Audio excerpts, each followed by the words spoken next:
Okay, there we go.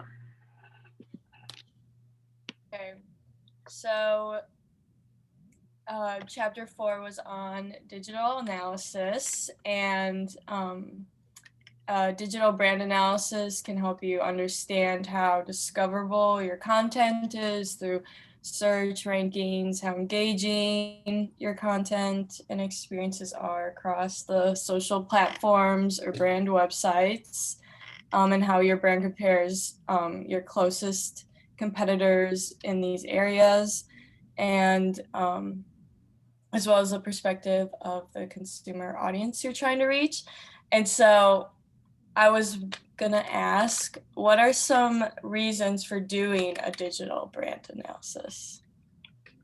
I think it talks about on like page 89. My book may be a little off since it's an ebook. But... Let me grab my book. I totally forgot my book. Yeah, you're good.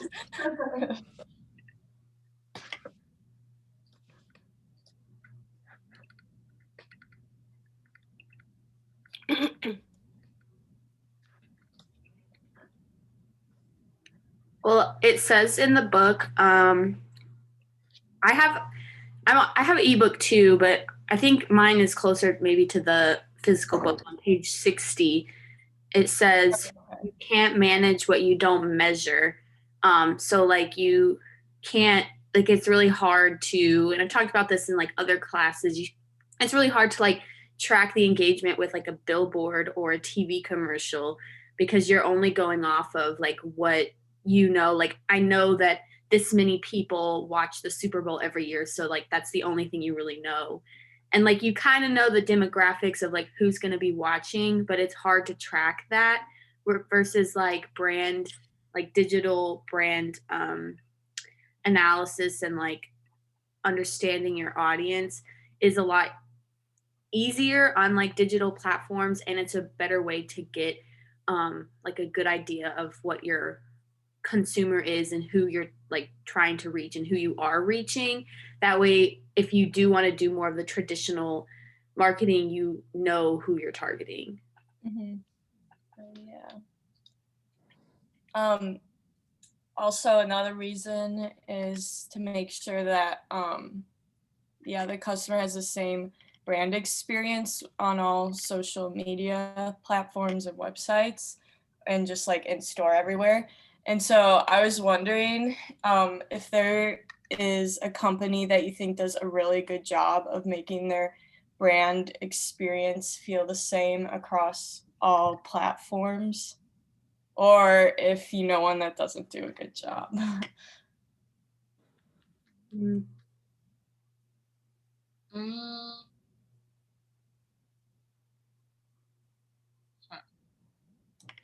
On top of my head, I guess like maybe H&M, because I feel like their logo is pretty similar, like their brand, like the white and red, even across, like even on the website too. And I feel like everything's pretty easily accessible and pretty neutral and basic, like how their brand is like in store too. Mm-hmm. So. Mm-hmm.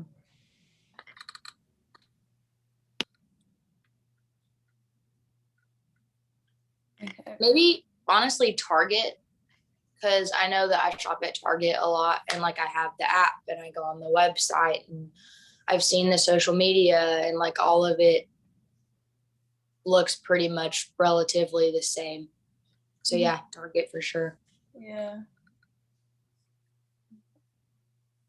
So then I guess the chapter also talked about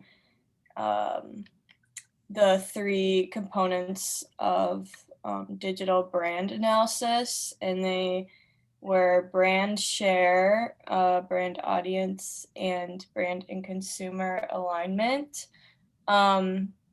And so brand share is used to measure their impact on consumer attentions and brand preferences, helps gauge brand awareness, equity, and engagement.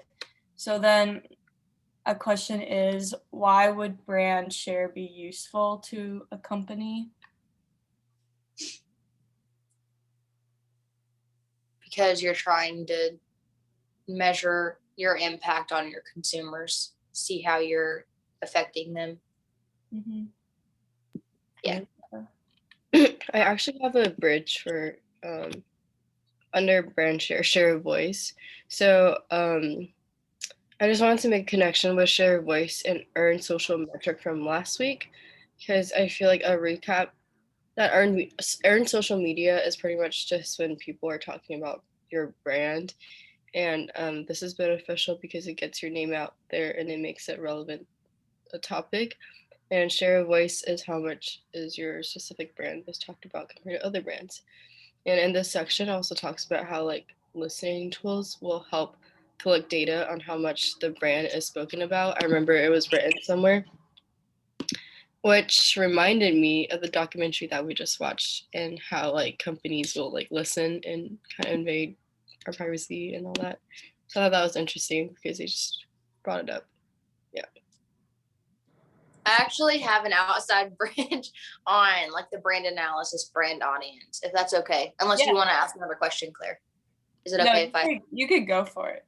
Okay. So yeah, mine's on brand analysis and brand audience, and mine's about the vehicle company, Buick. And I'll just read what I have because it's just so much easier to explain it to y'all. It says the analytics tools the brand company uses are crucial to understanding its market. These tools help a brand to figure out what group they need to target and how they need to target them. IHS Market, a data and analytics business, recently conducted a study on the vehicle company Buick. The study found that Buick has the highest percentage of female buyers than any other automotive brand in the US. By conducting this study, Buick now knows who they need to specifically cater to as well as how they need to do so. The data that came from the study just shows how important brand analysis is. So yeah, that just goes to show how important analyzing your brand is, because if they hadn't have done this, they wouldn't have known that they need to target female buyers more than any other buyer. That's interesting. I didn't know that. Yeah. More mainly female. Yeah, it's shocking. Yeah.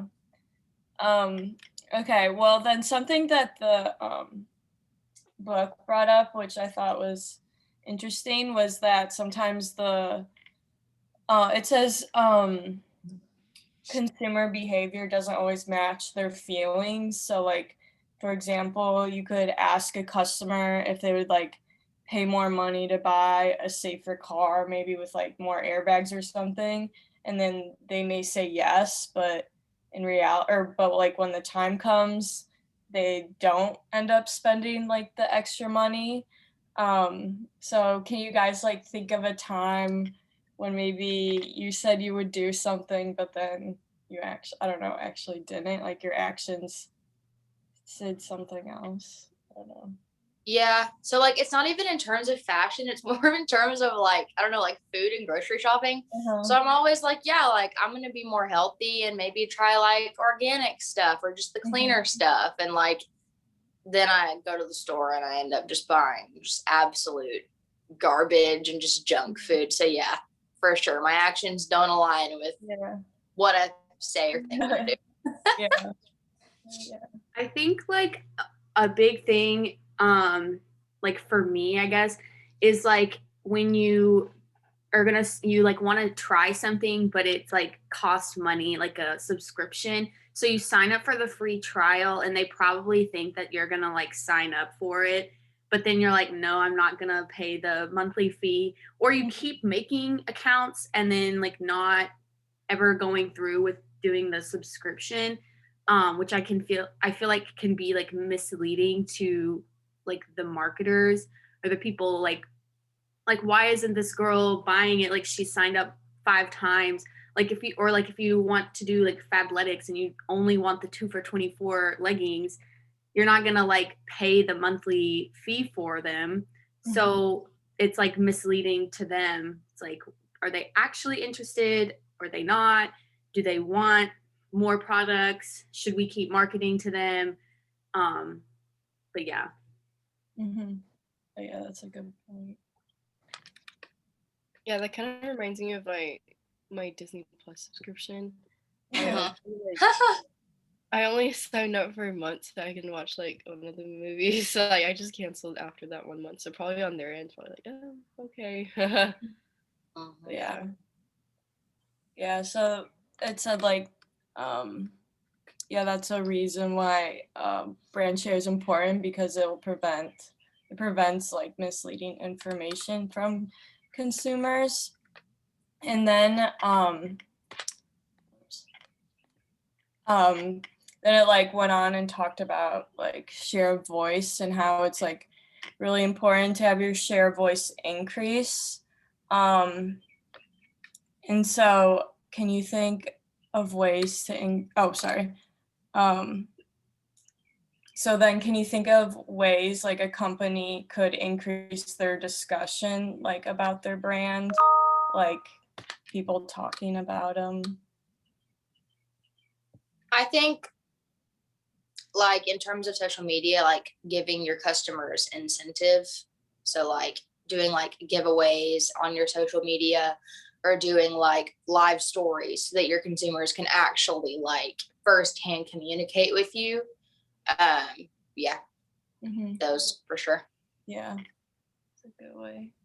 I actually thought of I don't know if this is like necessarily a good way, but I feel like example like the Kardashians or especially Kim is good at making controversial topics around her brand so people talk about it. Example, her Skims line. I remember when they first came out, the the original name was supposed to be like kimonos or something, and then and then it became like a super big scam or scandal, and then everyone was talking about how like it was like cultural appropriation, blah blah blah, and then like after all of that, right before she launched, then she changed to Skims, but then a bunch of people were talking about how that probably was just to like spike everyone, so everyone starts to talk about because they're like she has such a big team, people would have checked her, but I guess it did work because everyone was talking about it. But I guess that's like another way to do it, and then I mean it does get your name out there in some ways, I guess. Or another example would be like IHOP when they did the IHOP the burger thing. Oh yeah. And then everyone was talking about it like at school and stuff. So I guess that's a way to do something super big. And everyone's like, what? But yeah. Yeah. And also, I feel like just celebrity endorsements in general. Like, obviously, if you see a brand on a celebrity or like a well-known like social media star, like you're gonna talk about it. So, yeah, I think like for like in terms of like content for like whatever you're putting, like if it's something on social media or an ad or something that's shareable and like gets a reaction, because if it's like funny, people are going to want to share that to their friends. If it's posted on Facebook and it's like makes you feel some sort of way, people are going to share that to their like followers and stuff. So I think like shareable content is one of the most important things in terms of like getting discussions and stuff, because that's kind of like goes back to like the earned media. It's like you are going more viral and getting more word of mouth just because people are sharing it. Yeah. And then so another question was like, so like say or I don't know, if a brand comes up in discussion a lot, like of previous times or something, are you like, have you ever then visited like their social media platforms or like websites because you've heard of people talk about it so like much? And if so, like what brand?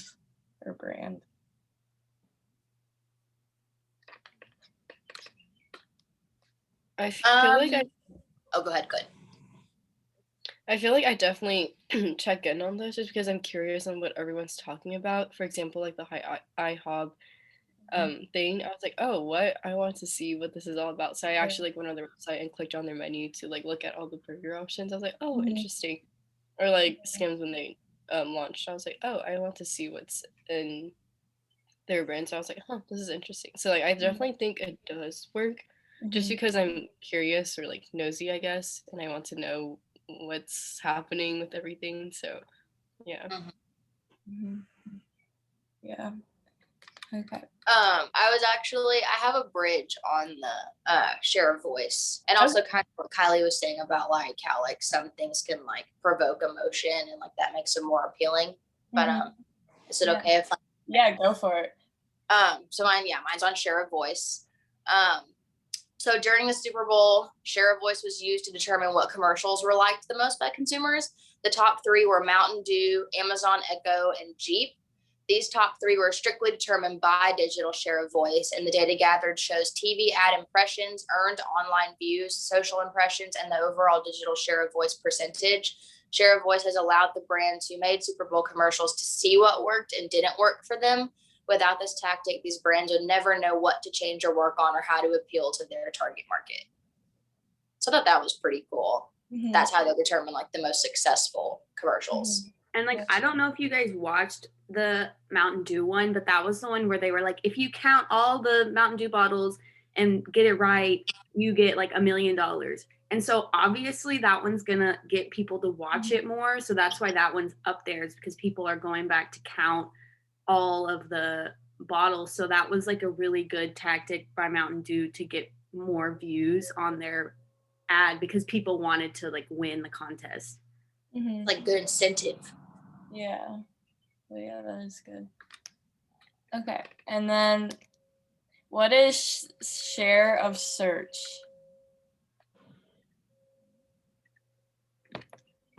What people do or what people intend to do. Yeah. Okay, so then it said on figure 4.3, it said that McDonald's has had the most interest over time.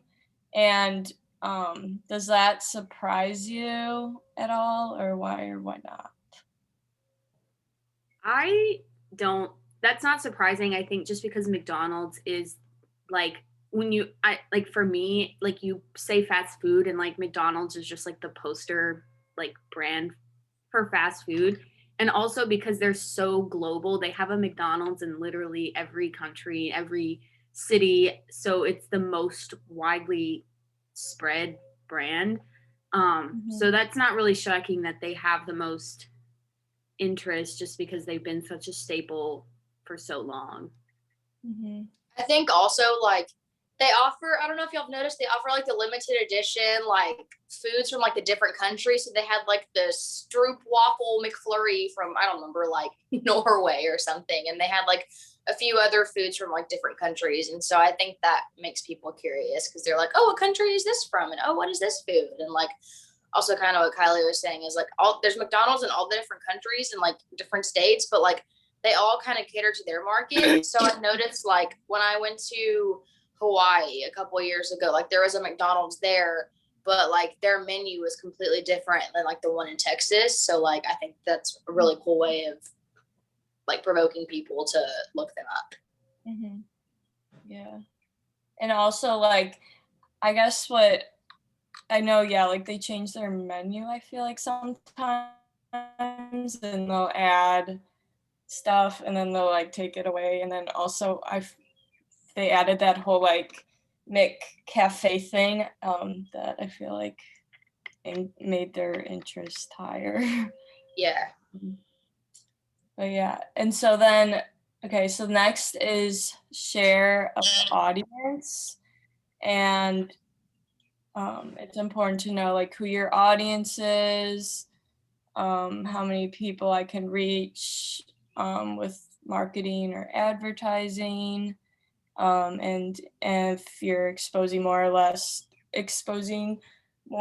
consumers to your content, message than your competitors. Why do you think it is important to see how your share of audience compares to your competitors? Because obviously, like if your audience isn't as great as your competitor's audience, there's something that you need to fix or change. Mm-hmm. Yeah. I think it's also good to see like how what their audience is like, and then how that differs from you, and then how you can adjust and just improve your system, I guess. Mm-hmm. And sorry, I'm gonna jump back to share search real quick. I have like a bridge. Okay.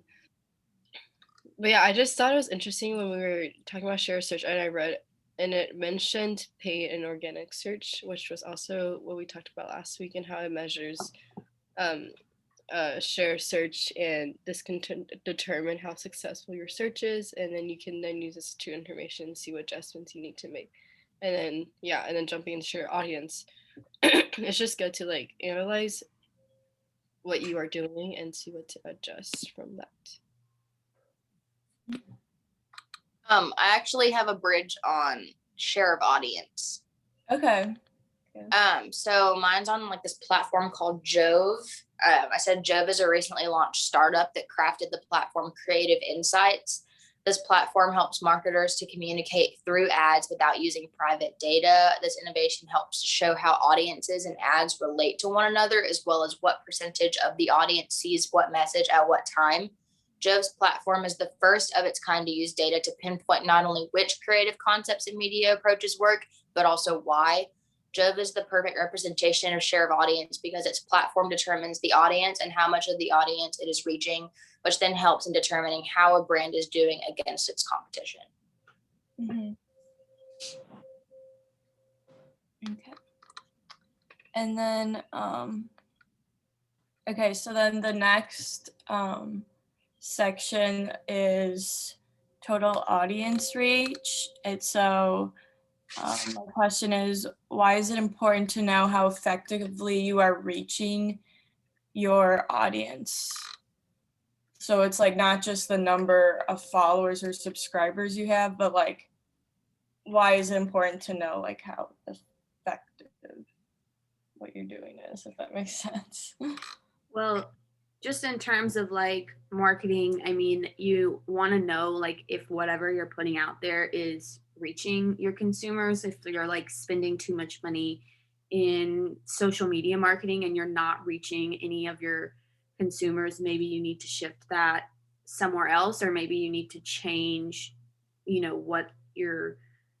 what message you're putting out there, because if it's not reaching them in a meaningful way, then they're not going to like purchase or like browse your site or whatever. It's just gonna like they're just gonna scroll past it and then like not think about it.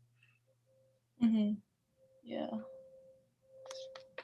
Yeah, I agree with that. It's just, I guess it's important because different social media or like wherever outlets you're using also have like different types of audience, kind of like we talked about last week with like the different media platforms and how different people are and age groups are on different ones. So I think it's important to use the knowledge and see who you are reaching so you can know what types of advertising to put in, where to put them, I guess. Mm-hmm. Yeah. Okay, so then my next question or topic, I guess, was the total audience attention. And so why do you think people's attention span has decreased from 12 seconds to 8 seconds? And do you think does it affect like how companies advertise now? Well, I guess you could do the first question first. So why do you think people's attention span has decreased? I think because like nowadays there's just so many more like platforms. So like you're gonna spend less time on each platform versus when it was like just Instagram. Everybody spent more time on Instagram, but now it's like I'm gonna surf Instagram and then Snapchat and then Facebook and then Twitter. So you spend less time on each one. And so I guess ads need to cater to that and make like shorter but really, really catchy ads so that they can like keep your attention, but like not for too long to where you like lose interest. Mm-hmm. Yeah, I agree. I think like also like TikTok and Vine and like short video clips have a huge impact on the amount of like attention that we have. And I feel like it's really negatively impacted me. I'm like, I can't even watch like this TV show without getting bored. So I think that like what Lucy said, like shorter ads, like if they catch your attention like immediately, then like you will be locked in. But if you spend a minute trying to advertise some product and there's not any sort of like something to grab your attention right at the beginning and hold your attention, then you're just not gonna like care anymore. You're just gonna like scroll off. Mhm. Yeah. Yeah. Kind of going off of that, also on TikTok, I guess, I realized that like I used to watch YouTube on my free time a lot. And then now that TikTok is a thing, like my attention span is a lot shorter now, I guess. Like even YouTube videos are too long for me sometimes. And I think like the attention span one, like Kylie was talking about, is also really important. Like since I guess my brain now is used to like TikTok content, like if something is not grabbing my attention for the first like 3 seconds, I just zone out or just skip immediately. So I think, yeah, that's definitely really important to, just because like I feel like now our attention span is shorter because all these new social media platforms. And I think it's important for brands to adjust to that too and find ways to cater to that. Yeah, I agree. I used to watch YouTube a lot in my free time too. And now I have to be doing something like to watch it, like putting my makeup on, or I don't know. Even like before I would watch, like I've noticed like watching The Bachelor. Now sometimes I have to be doing something else at the same time. But yeah. And so like what do you think is a good way for companies to like grab your attention like quickly and keep it, like keep your attention for those 8 seconds? Or have you seen an ad that you felt like did a really good job of catching your I attention? think like something like appealing to something that you know that your consumers are going to like, and including that near the beginning, whether it's like a music, some sort of sensory, like I like this song, or some sort of celebrity or whatever it may be. I don't know if you guys have seen the ad. It's a Nike ad about Kobe. And it's like narrated by Kendrick Lamar, I think. And it's like 2 minutes long. It's a long ad, but it catches your attention immediately at the beginning, and then it like keeps you engaged because you're like really like empowered, and it makes you feel like good watching it, versus like a minute long ad for, I don't know, McDonald's. Like I would never watch a minute long ad for McDonald's. That just seems like way too long. But for something like that's gonna like is appeal to like my likes and interests and just like make me feel empowered or something, like I would spend the minute watching the ad.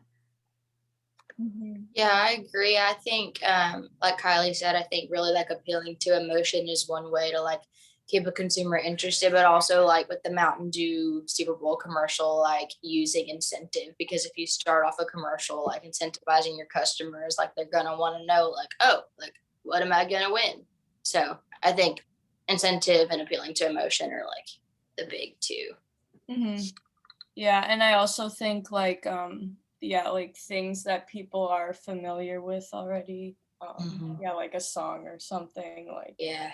really grabs your attention, or at least like for on TikTok, for example, if there's a song that I recognize, like a throwback, it grabs my attention. Okay, so then what is total audience engagement?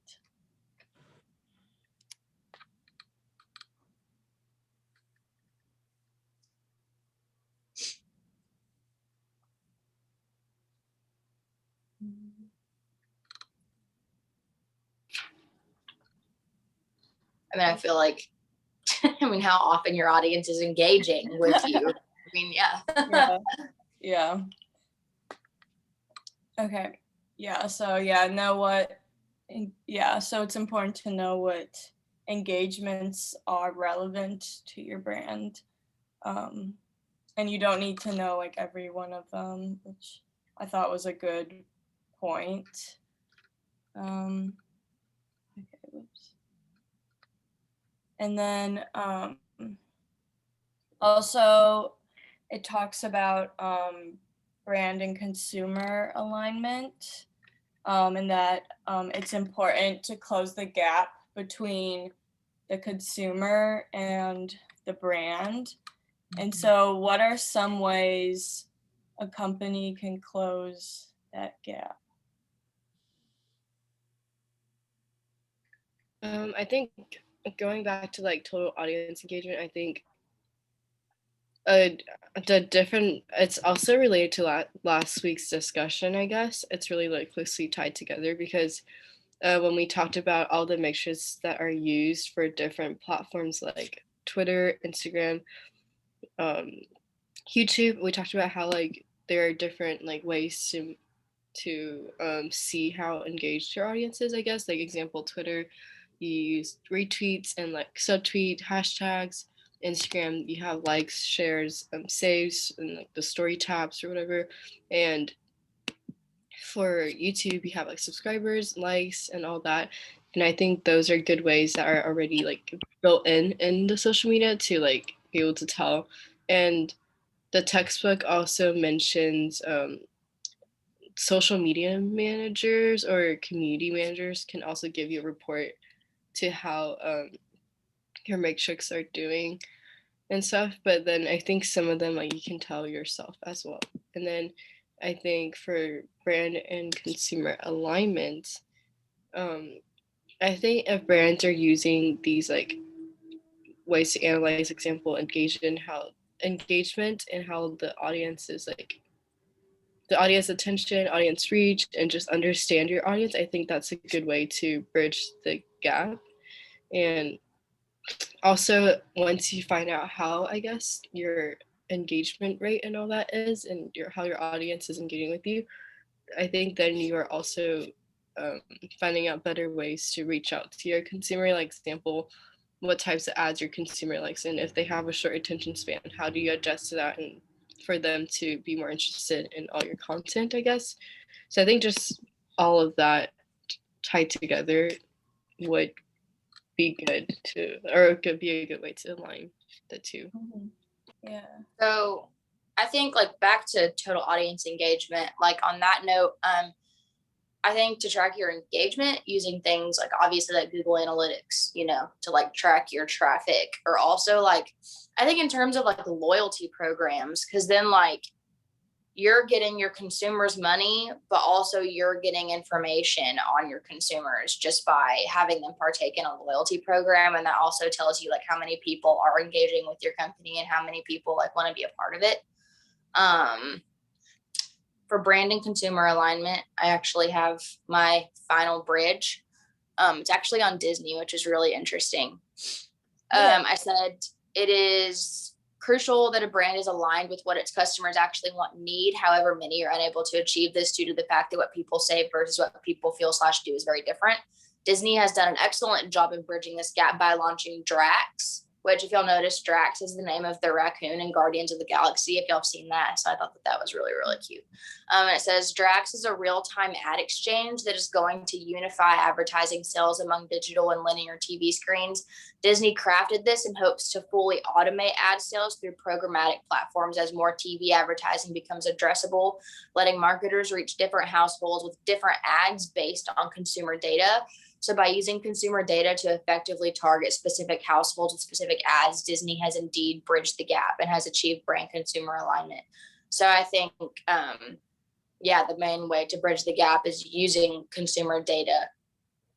Because, I mean, obviously, if you're using data from your consumers, you're not really going to get anything wrong. And so I think that's really cool that Disney used that to target specific people using different ads. I think that's really, really interesting. Yeah, no, that is interesting. Yeah, and like going off of that, I think that Disney has done a really good job digitally. They also, like, I think of those like wristbands that they have that where you can like pay with your wristband and that like charges you through your account. So it's like you have to make an account and you have to put your like credit card information and all of your information into their system so that they can track what you've ordered. And they can also, I mean, like, say you go to Disney World in Florida and there's all these different parks, they can track what parks you go to the most often. Like maybe you spend a lot of time at Animal Kingdom and you go to this one restaurant all the time. They can like send you ads like specifically targeted to like the parks that you enjoy the most, or like products that are like similar to what you might enjoy based off of just where you go physically. So I think that that's like a good example because Disney does a really good job of like understanding their consumers just by using like their data. Mhm. Yeah, I agree. And also, the chapter also talks about how consumer perception is like very important. So is there like a brand that you always hear like really good stories about them, or maybe even like really bad stories like about them, or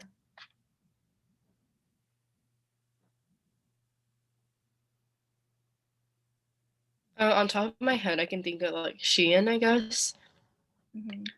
I feel like, especially on like TikTok, every time someone does like a clothing haul or something, if it's Shein, everyone in the comments will be like, "Oh, like child labor," or like, "Oh, like the children must work over hours, like for this or whatever." So I think they just have that like perception of their brand, but like I guess in reality, a lot of other brands do that too. But I think like Shein gets a lot of it, even though like there are other fast fashion brands that people shop at. So I think now that just like it's tied that like Shein is like shipped from China and then it has child labor, which is not wrong, but like it's just like I feel like when I think of that name, or if anyone is doing something, they have to, I feel like they have to defend, be like, guys, it's just because like I don't have money to purchase like more expensive like clothing, whatever. So I feel like that kind of ties with it, where people are usually surprised that the products are good because their brand perception is that their quality is not good, I guess. So Mhm. I feel like like with Abercrombie and Fitch, like obviously like when we were younger, like that was the thing. Like if you were in Abercrombie, like you were it. But like now it's like, oh, like not many people shop at Abercrombie and Fitch anymore. So like the brand perception now is kind of negative. But I've noticed that like on social media, like so many different bloggers are like posting about Abercrombie and Fitch, and they're doing like the paid ads and like Abercrombie sponsoring them.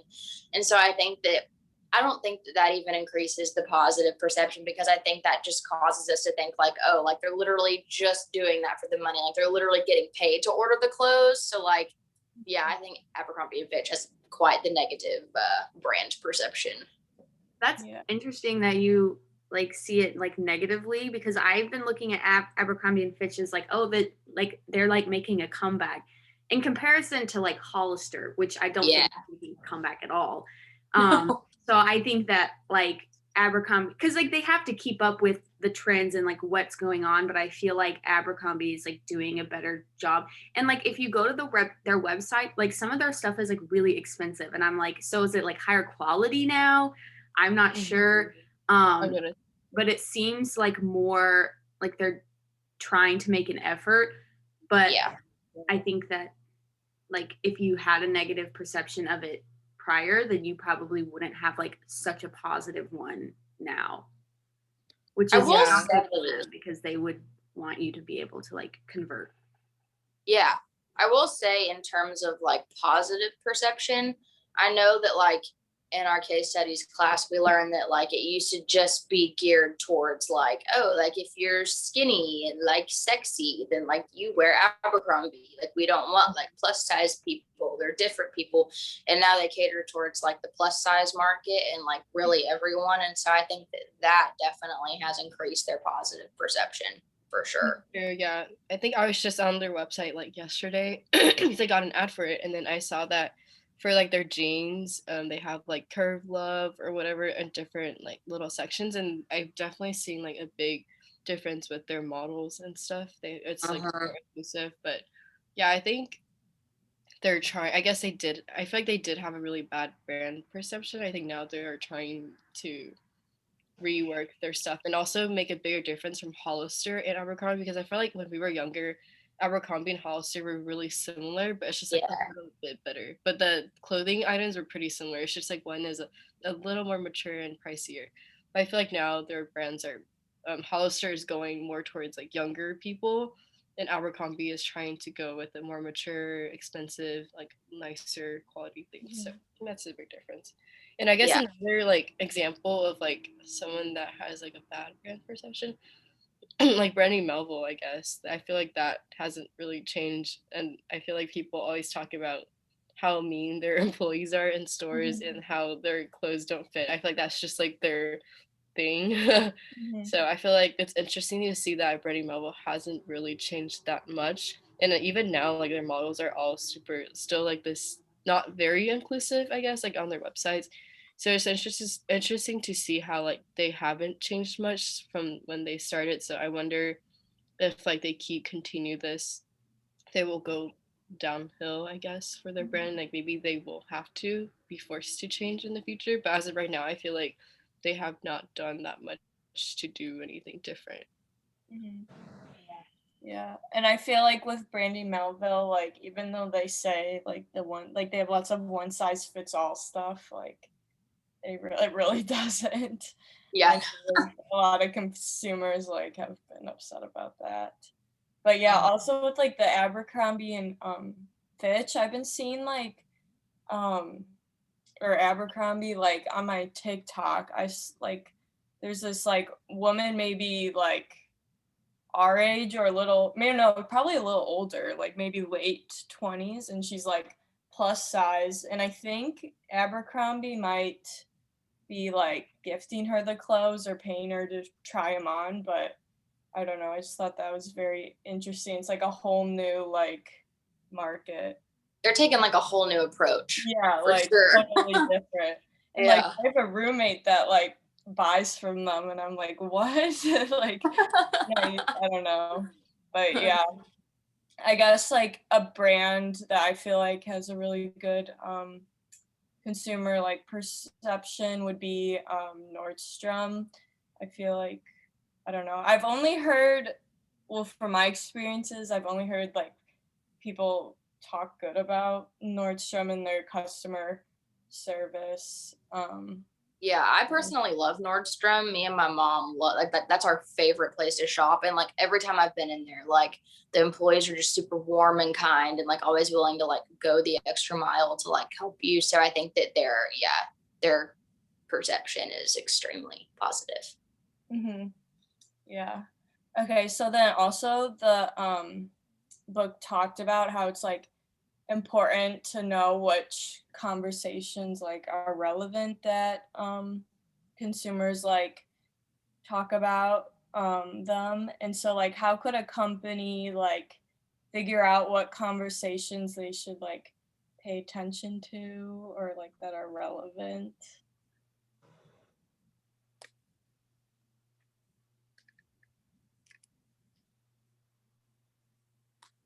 I don't know if there's like an easy way to track this, but like the conversations that are like getting people to your website and getting people to make purchases, I think like going back to TikTok, I don't know how many times I've seen something on TikTok and they're like, look at this. And then I go to look at it and it's sold out. So those types of conversations are the ones that matter because those are the ones that are getting sales. And I don't know what it is about TikTok that gets people to buy stuff, but I think companies need to start paying attention to what people are talking about on social media, but especially TikTok because it's working and it's like authentic people, like not paid ads. They're just like, I found this and I really liked it and it's working. So I think that, being able to tap into those conversations and understand why people are buying things that somebody recommends on TikTok. Yes, going off of that, I have an example. You know how like the feta, have you guys seen like the feta cheese, like tomato pasta thing on TikTok? Yes. Yeah, so like Oh yeah. I yeah, I was trying to buy some to try at HEB, like the one in Waco, and then I was looking, and then I had to go ask the person that worked behind like the cheese section, and she was like, before I even said anything, she was like, "Are you looking for feta cheese, the TikTok trend thing?" I was like, "Yes, how did you know?" She's like, "Oh, we're all sold out. We only have like the crumble version." I was like, "Oh," like I was like, imagine being like the feta cheese company. I was like, do they know that it's like because of a TikTok trend now all like feta cheese blocks are all sold out, like it doesn't matter what brand it is. I was like, that's interesting because I feel like people that work in that line, I'm just assuming, maybe I could be wrong, could be a little older. So I wonder if they're just like, this is so bizarre, how come like all of a sudden our feta cheese blocks are just sold out and wiped out. So I feel like yes, it is important for brands to like be on this conversation, just to like be knowing like what's happening. Example, like the TikTok leggings too, Like it just like wiped out so quick during quarantine because everyone was looking at it because it was such a big trend. And then I feel like it's just like companies should probably start like, I don't know, like I guess just having people in that field just to be keeping up with all the trends and stuff.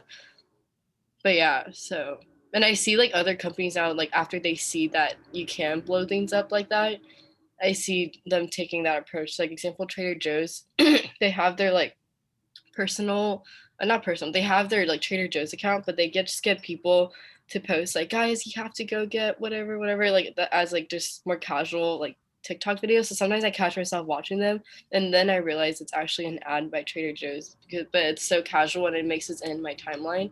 So I'm like, oh, that's a smart way to like market and like, I guess be the next like trend that blows up and sells out. So Yeah. And then, are you guys all done with your bridge builders? Yes. Okay. Should we do the art then? Yeah, don't judge me and my artistic abilities. I tried my best. I'm gonna share my screen, so hopefully you can see that. Can you guys see that? Yeah. Yes. Okay. Just to clarify, somebody's holding a phone and they're like, that's like a big billboard behind them. But yeah, any thoughts? First impressions? So it's a lot of different brands, popular brands, Mm-hmm. and they're on Instagram saying, get your Happy Meal today. So that's like their motivation to go get McDonald's. Right? Oh, is that right? I also see like people under, so I guess just people passing by that billboard and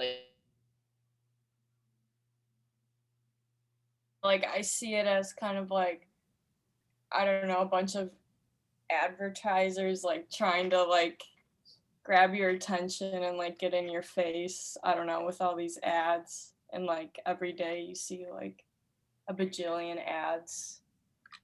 Yeah, I feel like it represents like how big of an impact social media has on like our purchasing decisions. So like when you see McDonald's on your Instagram, you're gonna be like, like maybe I do want a McFlurry. Mm-hmm. oh yeah, maybe it's that person seeing the Happy Meal ad, so they're going to get some. Yeah. Yeah, so basically, I wanted to, like, if I had more artistic ability, I would have drawn something like different. But I was like, a billboard will do. And I was thinking, like, all of these brands that you see, like, every day, like, you drive past McDonald's or you drive past Starbucks or Target and you see all these brands everywhere, but people are looking at their phones. So, like, this person's looking at their Instagram feed, so like they're more likely to make a decision to get McDonald's based off of the ad that they see on their phone and not the big billboard that's right in front of them. So that's kind of where I was like thinking, and just like how important like brand awareness and brand audience is like through digital. So like we were talking about earlier, like the billboard, you can't really track like engagement based off of that. You can't really track like all these people walking down the street, like what decisions they're going to make based off of seeing these brands like right in front of them, versus if they saw it on their phone or like a targeted ad to them personally. Like maybe this person who's holding the phone has like small children, so they're like targeting them with Happy Meals. So it's like not more important, but it's like crucial to see ads like or track users through like digital platforms in order to target ads to them, because that's going to be what gets them to make the purchase versus just seeing it in person or like on a billboard or something. Yeah. Kind of reminds Kylie, me. I love it. I think it's great. Thank you. No, yeah. I honestly do like it. That's so much better than I could ever do. I can't draw for crap, so that's great. Yeah, I love it. like, let me try to like draw it on my iPad, and then I was like, this is not working. I have markers, so I used highlighters to color. Awesome. No, yeah, I guess it reminded me, your drawing kind of also reminded me of like, how companies can track your location or something, and then you'll get like an ad on your phone for that if you're close by, and it's kind of crazy.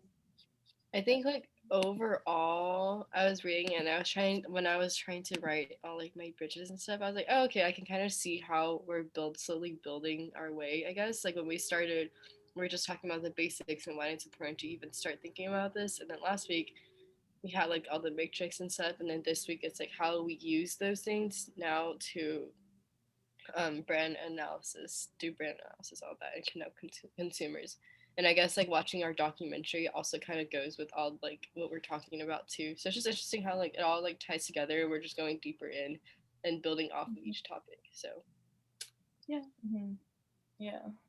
I guess my final like touch points I noticed on, I think it's the last page. It says analyze the results to identify meaningful differences or where a brand isn't aligned with consumer discussion or interests. And I know a lot of times like brands aren't aligned with their consumer interests. And so like I know like for our digital campaign project, like me and Kylie are actually in a group and we're doing it over Forever 21.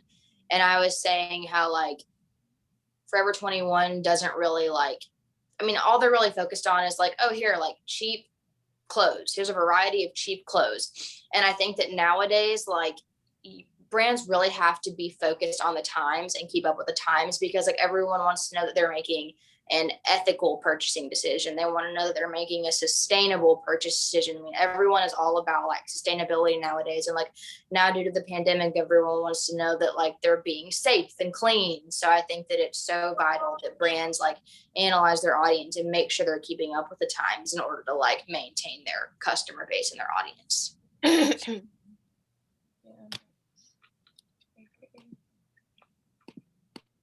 Does anyone have anything else they want to add, or? Okay. No.